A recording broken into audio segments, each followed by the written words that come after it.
ऐसे किसी को क्या पता आपके पास गोश्त आके लेगी। ये तो कोई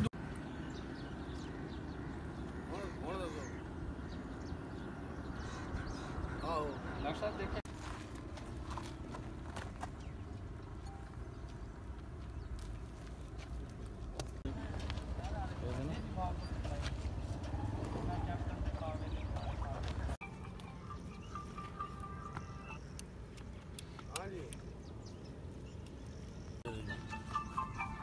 खराब पाए तो उसको स्मेल ही इतनी हो जाती है, उसको नजदीक भी नहीं खाया जाता उसके तो।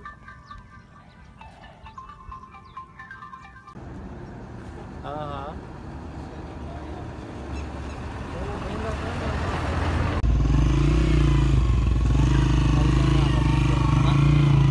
फ्रेश है।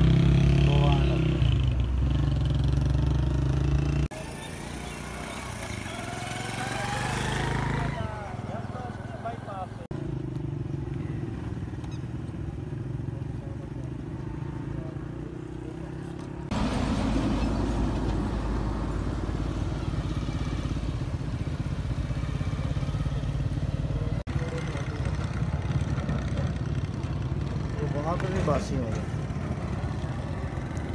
वहाँ पे भी फ्रेश नहीं है। देख रहे हैं कटिंग पे, जिस वहाँ पे भी जब कटे थे ना, वहाँ से भी ये नहीं निकल के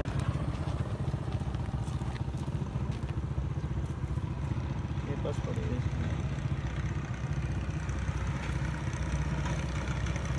गेस्ट हाउस है ना NRST का, वहाँ तो डॉक्टर साहब डाल रहे हैं, बस ने लाइन डॉक्टर साहब भी डाल रहे हैं, चेक कर दे रहे हैं।